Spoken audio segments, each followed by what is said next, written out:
आज की इस लेसन में हम अपने 0 से 100% का जो हमारा कोर्स है उसमें सीखेंगे एलसीएम और एचसीएफ निकालना और इनके अनुप्रयोग कहाँ होते हैं उसके बताऊंगा, ठीक है।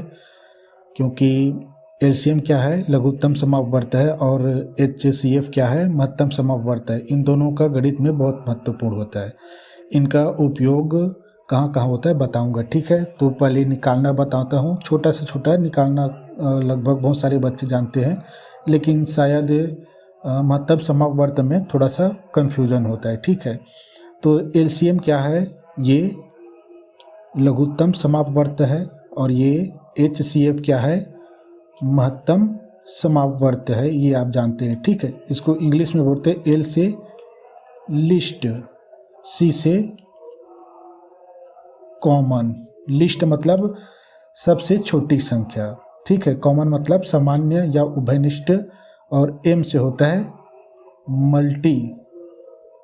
मल्टीपल, मतलब वह छोटी से छोटी कॉमन संख्या जो संख्या दिए उनसे गुणा हो जाए, ठीक है, पूरी तरह से। और एचसीएफ क्या है, एच मतलब हाईएस्ट,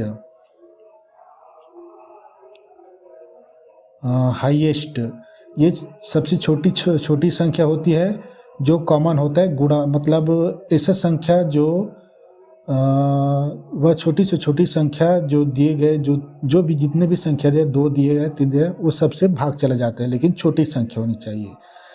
इसमें वह बड़ी से बड़ी कॉमन फैक्टर होता है, सी से कॉमन ही ना, एफ से फैक्टर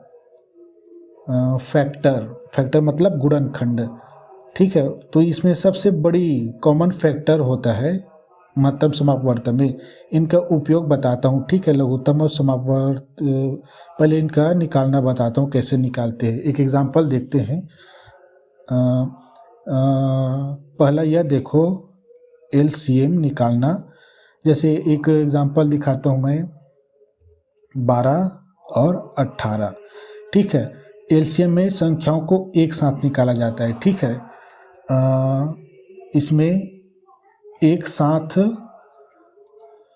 इसमें अलग अलग गुणनखंड निकाला जाता है, ठीक है। इसमें एक साथ मल्टीपल निकालता है। छोटा सा उदाहरण दिखाता हूँ मैं। हमेशा सबसे छोटी संख्या 2 से शुरू करते हैं, ठीक है। 2 से जाएगा तो 6, और ये 9 में, अभी भी ये 2 से जाएगा, ठीक है। ये दोनों तो 9 से चला जाता है, लेकिन अभी भी 2 से जा रहा है, तो 2 से निकालेंगे। जब तक जा रही तब तक 2 तिया, और ये 9 को 9 उतार देते हैं, ठीक है। कन्फ्यूजन ये होता है कि अब कैसे करें, जो नहीं चाहता उसको उतार दिया जाता है। अब ये 3 से जाएगा, 9 केवल 3 से और 9 से जाता है, तो ये 3 से निकालो ऐसा। और यह देखो, 3 एकम और 3 त्रिक, अब ये 3 से 1 से 3 1, ये तो यहाँ पे क्या है, ये जो गुणनखंड है यही गुणनखंड कहलाता है आपस में। गुणनखंड कौन कौन से प्राप्त हुए, 2 2 3 3, 2 गुणा में 2 गुणा में 3 गुणा में 3 गुणा में, इसको गुणनखंड कहते हैं, क्योंकि 1 2 3 4 गुणनखंड है। देखो आपस में चारों गुणा में है, इसलिए इसको गुणनखंड बोलते हैं। 1 खंड 2 खंड 3 खंड 4 खंड है गुणा का, इनको आपस में गुणा कर देता है, वही एलसीएम यानी लघुत्तम समापवर्त होता है, ठीक है। तो यह देखो, 2 दूनी 4, 4 तिया 12, 12 तिया 36, तो इसका लघुत्तम समापवर्त आया ये 36। तो लघुत्तम समापवर्त का अनुप्रयोग कहाँ होता है, अनुप्रयोग यानी उपयोग, ठीक है। ये लिख लें, क्योंकि इसके बाद इसका यूज़ बताऊंगा, मतलब यूज़ कहाँ होता है, फिर आगे देखेंगे इसको हल करना। पहला, भिन्न संख्या हल करने में एलसीएम और एचसीएफ के बाद भिन्न संख्या हल करना बताऊंगा, ठीक है। और दूसरा यूज़ होता है इसका, लघुत्तम समापवर्त हो गया। और हाँ, करणीय जो संख्या होती है, करणीय संख्या हल करने में, जैसे ये हुआ करणीय है, अब इसमें मैं लिख दूँ, ये 36 लिख दूँ, 36। तो अब इस 36 का हम पहले ना ऐसे गुणनखंड निकालेंगे तो यही निकलेगा। 36 का गुणनखंड यह है, ठीक है, ये 36 है तो इसका गुणनखंड ये है। तो इसका हम वर्गमूल करने वाली संख्या को निकालने में, या इसी को हम कहें वर्गमूल या घन मूल निकालने में लघुत्तम समापवर्तक का उपयोग होता है। और भिन्न के हल में केवल जोड़ना प्लस घटाने में होता है, ठीक है। तो जोड़ना घटाना इसके बाद ही बताऊंगा। तो एलसीएम निकालना समझ गए, ठीक है। संख्याओं को एक साथ हल किया जाता है, ठीक है। अब एक और चीज़ देखो, दूसरा HCF। देखो यहाँ पे लिस्ट कॉमन मल्टीपल था ना, देखो ये आया कितना, 36 आया है, लेकिन ये दोनों में सबसे छोटी संख्या है जो गुणा में है इन दोनों की, ठीक है। छोटी से छोटी संख्या ये लघुत्तम समापवर्त का उपयोग, हाँ बता दिया। ये बड़ी नहीं समझना, ठीक है। अब इधर देखो, इन दोनों में कॉमन है और इन दोनों में कॉमन मल्टीपल है 36, ठीक है। और यह सबसे छोटी संख्या है, इसके छोटी और नहीं है, ठीक है। तो यह देखो कॉमन मल्टीपल है ना, कॉमन मल्टीपल, ठीक है। सबसे छोटी कॉमन मल्टीपल संख्या ये। तो HCF या देखो, HCF क्या होता है, महत्तम समापवर्त होता है। अब अगर कोई पूछे 12, 18, ठीक है, और इसमें भिन्न के हल करने में कैसे होता है यह नहीं बताया। देखो आप यहीं में लिख, इसका जब मान लो 2 प्रश्न दिए रहेंगे, 1/12 माइनस 6/18। तो देखो यहाँ पे ना, ये देखो इन दोनों का हम ना, देखो भिन्न का ये हर है, इन दोनों का ना हर असमान है। समान करने के लिए ही इसका लघुत्तम समापवर्त निकालेंगे, ठीक है। तो ऐसा होता है। और मान लो ये 12, 18 है,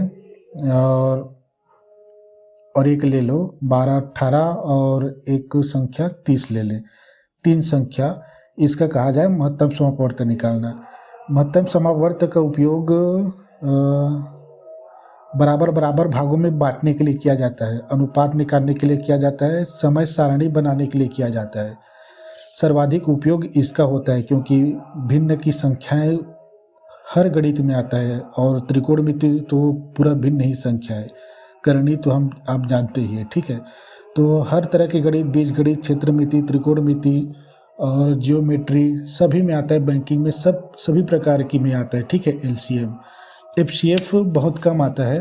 और इसका क्या है, एक एक करके गुणनखंड निकालना पड़ता है, ठीक है। तो पहले ये 12 का देखो, ऐसे एक एक करके निकालना है, ठीक है। और सबका गुणनखंड में एक कॉमन ढूंढना पड़ता है, ठीक है। देखो 2 से जाएगा 2, 6, 2 से जाएगा भी 3, ये 3 से जाएगा ये 1। उसके बाद 18 का यह देखो, 2 से जाएगा 18 है, तो सबसे पहले 2 से शुरुआत किया जाता है, मतलब छोटी संख्या से। 9 से, अब ये केवल 3 से जाएगा, और ये 3 से ये, ठीक है। देखो कैसे इसमें हम ये तो जानते हैं, अब ये गुणनखंड है, ये गुणनखंड है। 12 का गुणनखंड ये है ना, 18 का गुणनखंड ये है। इसमें क्या है, अब 30 का देखो, तीनों का अलग अलग निकाला जाता है। 30 भी 2 से जाएगा पहले, ये 15, अब ये 3 से जाएगा, 2 से तो नहीं जाएगा, 3 से, 3 पंचे 15, अब ये 5 से जाएगा, तो 5 एक कम। अब यहाँ पे एक चीज़ आता है, देखो गुणनखंड लिख रहा हूँ, ठीक है।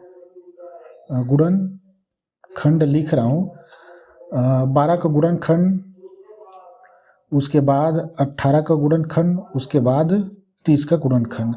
12 के में देखो 2 गुणा में 3 है, ठीक है। 2 गुणा में 2 गुणा में 3, सीधे लाइन से लिखेंगे, ठीक है। इसके में 2, 3, 3 है, ठीक है। ये 2 गुणा में 3 गुणा में 3 है, मतलब संख्या का लिखेंगे, ठीक है, मतलब लाइन से।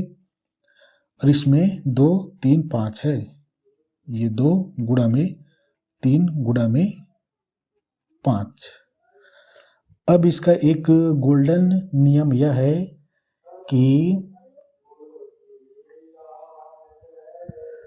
इसका नियम ये है कि तीनों में जो संख्याएं आई हुई होती है उनको ही चुना जाता है, ठीक है। इसमें 2 है, इसमें भी 2 है, इसमें भी 2 है, यहाँ पे 2 है, यहाँ पे 3 है, यहाँ पे 3 है, तो इसको नहीं चुनेंगे। इस लाइन को मैं लाइन के आधार पे बता रहा हूँ, ठीक है। गोल्डन ये है कि जो संख्या जितनी बार आई है तीनों में, 3 संख्या ले तो तीनों में, ठीक है, उतने का चुनाव किया जाता है। जैसे इसमें 2 2 2 शुरू में सभी में आए हैं, ठीक है, ये 2 2, लेकिन यहाँ इसमें 2, इसमें 3 है, इसमें 3 है, मतलब इसका हम चुनाव नहीं कर सकते। आगे बढ़ेंगे तो ये 3 है, ये 3 है, ये 5 है, तीनों में समान। देखो यहाँ पे 3 क्या है, तीनों में समान, यहाँ पे 2 है, यहाँ पे 3 3 है, लेकिन यहाँ पे 5 है, इनका भी चुनाव नहीं कर सकते। तो अब केवल हम यहाँ पे केवल इसका बस चुनाव करेंगे और 1 निकालेंगे, इसके लिए केवल 2 निकालेंगे गुणा करने के लिए, और इधर तो कुछ है ही नहीं गुणा करने के लिए, तो इनका HCF महत्तम समवर्त 2 ही आएगा आंसर में, ठीक है। तो 2 सबसे हाईएस्ट कॉमन फैक्टर है, ठीक है, 12, 18 और 30 में। और इसका उपयोग जो होता है समय सारणी बनाने में सबसे ज़्यादा होता है अनुपात प्लस किसमें बराबर भागों में बांटने के लिए, ठीक है। तो ऐसा होता है, बराबर भागों में बांटने के लिए महत्तम समापवर्त का उपयोग किया जाता है। ये महत्तम समापवर्त है, महत्तम समापवर्त, ठीक है, म सब बोलते हैं इसको। तो ये है। इसके बाद मैं भिन्न का हल करना सिखा रहा हूँ, ठीक है। तो ये है LCM और HCF, ठीक है।